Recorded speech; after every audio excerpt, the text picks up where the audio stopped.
សួស្តីបងប្អូនទាំងអស់គ្នាបងប្អូនទាំងអស់គ្នាដែលធ្លាប់ឮសូរចាស់ចាស់ដំណាលរឿងខ្មោចទេបងប្អូនសម្រាប់ខ្ញុំ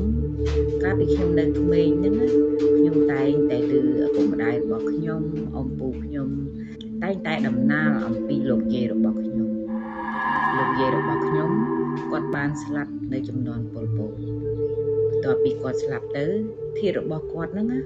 ត្រូវបានពូរបស់ខ្ញុំយកមកថែរក្សាពូរបស់ខ្ញុំគឺជាទាហានចឹងហើយ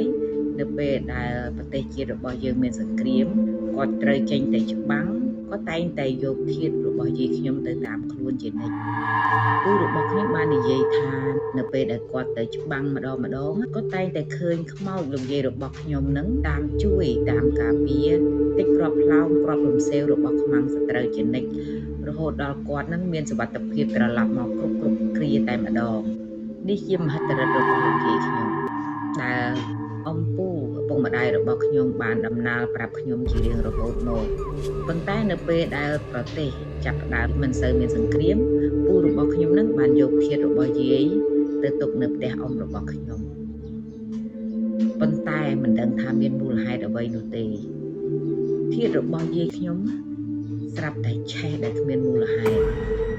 មិនដឹងថាគាត់ខឹងដោយសារថាពូខ្ញុំយកទៅទុកនៅផ្ទះអ៊ំរបស់ខ្ញុំឬយ៉ាងណាយើងមិនដឹងប៉ុន្តែការសន្និដ្ឋានរបស់អ៊ំពូមីងខ្ញុំហ្នឹងគាត់បាននិយាយថាប្រហែលជាយាយហ្នឹងគាត់ខឹងហើយដែលយកទៅទុកចោលនៅផ្ទះអ៊ំស្រីគាត់ចង់រស់នៅជាមួយនឹងកូនប្រុសចឹងហើយអ៊ំរបស់ខ្ញុំហ្នឹងក៏បាននាំយកធាតុរបស់យាយខ្ញុំហ្នឹងមកទុកនៅផ្ទះរបស់ប៉ាខ្ញុំនេះជាដើមហេតុដែលធ្វើឲ្យខ្ញុំហ្នឹងណាត្រូវបានជួបនឹងរឿងដ៏គួរឲ្យព្រឺព្រួយអ្វីត្បិតតែអ៊ំពូរបស់ខ្ញុំយកធាតុរបស់យាយខ្ញុំមកទុកនៅផ្ទះប៉ាខ្ញុំប៉ុន្តែនៅក្នុងផ្ទះពុកម្ដាយរបស់ខ្ញុំអត់បានរស់នៅទេខ្ញុំរស់នៅជាមួយនឹងបងប្អូន3 4នាក់ឪពុកម្ដាយរបស់ខ្ញុំបានទៅធ្វើការទុកឲ្យខ្ញុំរស់នៅជាមួយនឹងបងប្អូនក្នុងផ្ទះហ្នឹងមានយប់មួយហ្នឹងបងប្អូនដែលជាយប់ដែលត្រូវជួបនឹងរឿងរ៉ាវចម្លែកដែលធ្វើឲ្យអ្នកភូមិនិយាយគ្នាថាយាយរបស់ខ្ញុំហ្នឹងនៅតាមថែរក្សាចៅដោយសារតែជំនាន់ខ្ទង់97 98ហ្នឹងមិនទាន់មានភ្លើងអគ្គិសនីប្រើប្រាស់ដោយសពថ្ងៃទេទាំងហើយគ្រប់ផ្ទះទាំងអស់ហ្នឹងប្រើប្រាស់ចង្កៀងឬទៀនជំនួសដោយភ្លើងអគ្គិសនីមានតែផ្ទះដែលមានទ្រព្យសម្បត្តិដែលគេប្រើអាគុយអំពូលភ្លើង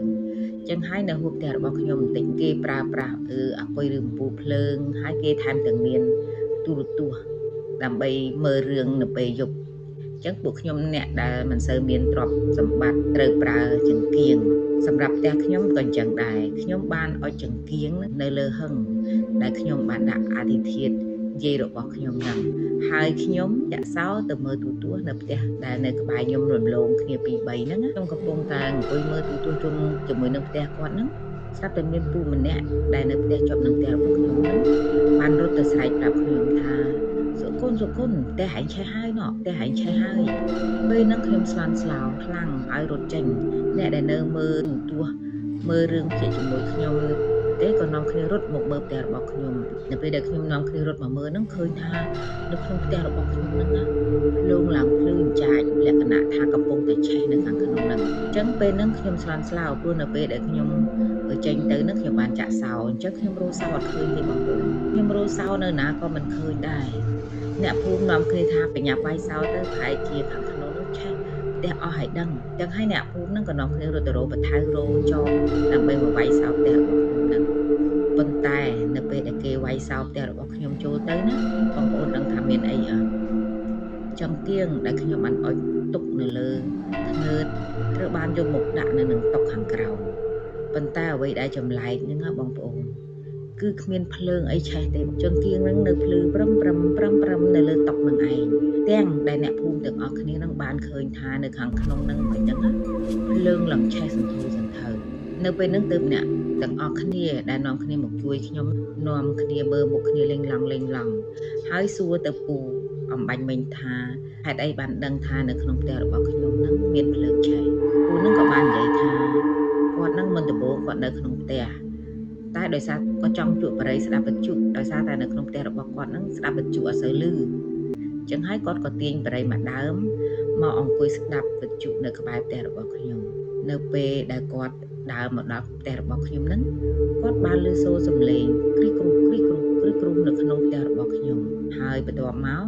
គាត់បានឃើញស្រមោលដូចជាមានមនុស្សម្នាក់ហ្នឹងដើរនៅក្នុងផ្ទះពេលហ្នឹងគាត់ក៏ចាប់ផ្ដើមឃើញដែរថានៅក្នុងផ្ទះរបស់ខ្ញុំហ្នឹងចាប់ផ្ដើមមានភ្លើងភ្លឺខ្លាំងឡើង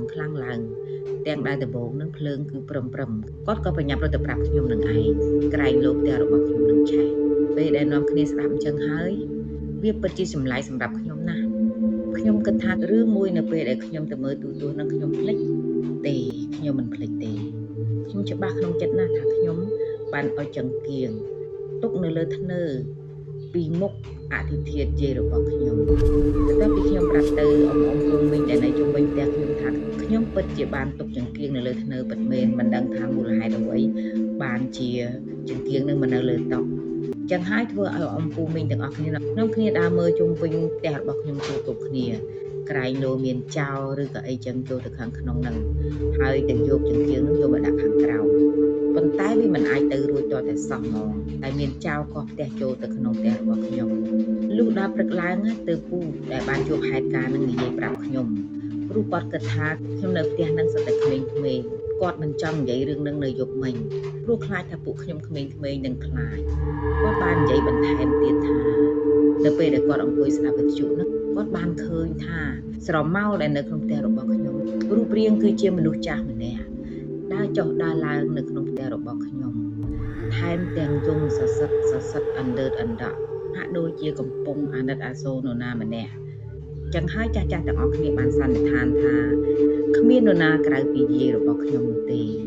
គាត់ប្រហែលជាអាណិតចៅដែលរស់នៅកណ្ដោចកណ្ដែងគ្មានមនុស្សចាស់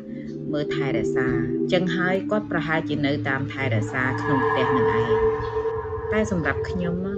គ្មានអារម្មណ៍ថាខ្លាចគាត់នោះទេព្រោះគាត់ជាយាយរបស់ខ្ញុំ